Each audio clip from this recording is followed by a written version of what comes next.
Hey guys, so it's been a little while since I've discussed divorcey drug things, and I figured I would kind of jump back and do some of those questions because I do want to get them all answered. And I think that as much as maybe they're not like the most exciting things to talk about, it's kind of nice to like get it off of me and like kind of put it out there and let people.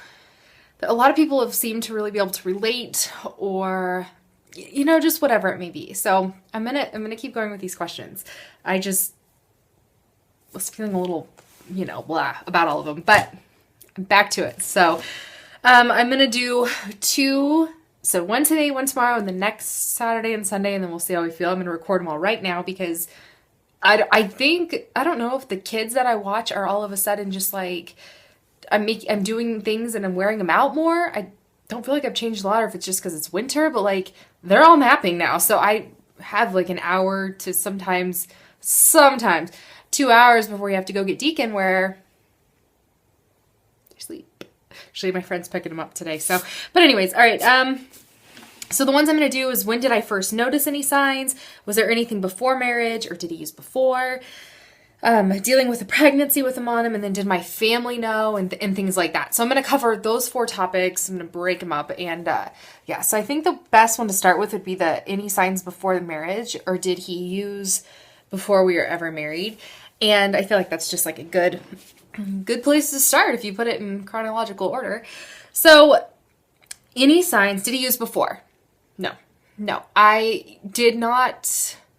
The only thing he ever used before was that one weed incident that I mentioned where he tried it, and I think it was his boss's house. So his boss's house, and was like passed out on the floor. Yeah, it was that.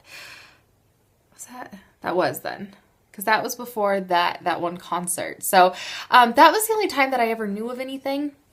And now, so no, I don't think so. But people can hide things, and I'm learning this. I learned this the hard way. I mean, people can really hide things well. So there weren't any signs like before marriage, and there was nothing of him doing it before. Now, before he had started with the meth, and this is something that I had talked about before, he had used the pills a couple of times before, like separate times, but this is after we were married, and then when I was pregnant with Drake. So it was 2 separate occasions. They were kind of like 3-month spans where he would be really, really strange and doing really weird things, and it was just he was just off, and he was like really nice sometimes, like, and it was nice. It was like, all right, this is cool. I didn't know that there was something behind it or a reason for it, but he was very chill, very lax. But there was that whole, like, he'd get home from work and be in the bathroom for an hour, and I had no idea. And that was, to the best of my knowledge, only pills at that point, but like, we're talking like 17 pain pills a day, and I mean, a lot.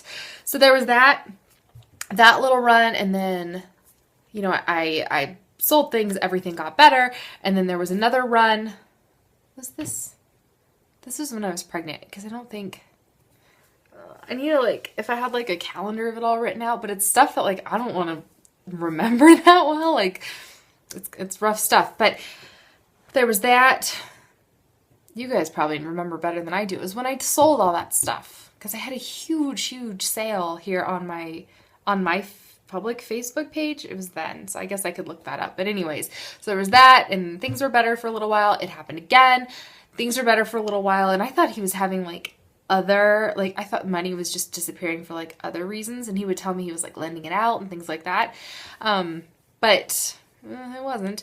And then things got better, and then things started getting worse again, and then things started getting really, really, really bad. And then that's kind of when like that I believe is when like the meth and the other things kicked in. I know it wasn't just meth, because shortly after our divorce, he was drug tested, and it came back for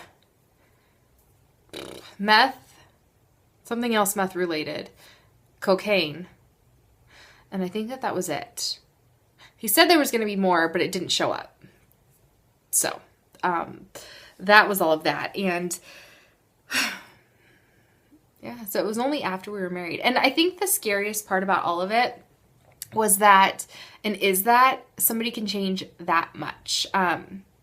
It's shocking, to be honest. You think that you know somebody, and you talk about these things with them and about how horrible so-and-so was to their family because they did it, and then years later they turn around and do it to you. Like, it's just, I mean, I guess it could happen to anybody, but I mean, who in their right mind would even try it in the first place? Like, I understand that it's, once you do it, it's an addiction and it's so hard to stop and things like that, but like, I'm very frustrated with it. Now I'm off topic, but it's one that really gets me. Like, why?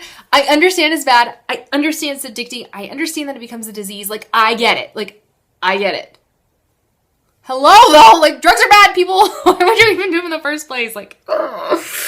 And then again and again and again. So that's the frustrating part about what happened with me is it's like, pills, all better. Like, we were in a hole and I like, I'll dig us out. And then it happened again and I did it again. And then the third time it was like 3 strikes, you're out. Like, I mean, that was a very casual way of putting it, but I mean, how much more can you take? Like, I tried.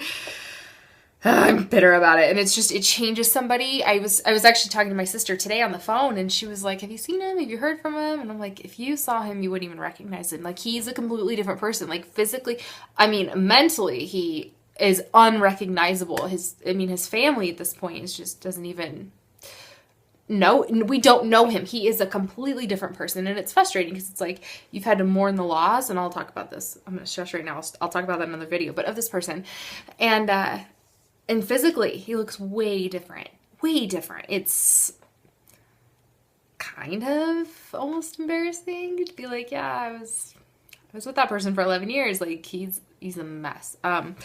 Anyways, that's enough of this topic. So no, the answer is no. That was a really long, built up answer to no. There were no signs before we got married. None at all. Like I said, we talked about how devastating it is and how, how could anybody do that and things like that. Like, we had those conversations. So there was no signs before. He didn't use before. Nothing. I wouldn't have married him. Somebody asked too if it was a relapse, but like, no, he hadn't. So if there would have been signs, yeah, I wouldn't have married him. All right. Anyways, that's it. I'm going to move on to the next one, which you will see tomorrow. And it'll be, when did I first notice any signs? So, all right, which I started to touch on in this video, but anyways, I'll see you guys, or maybe I won't get so heated with the next one. Bye.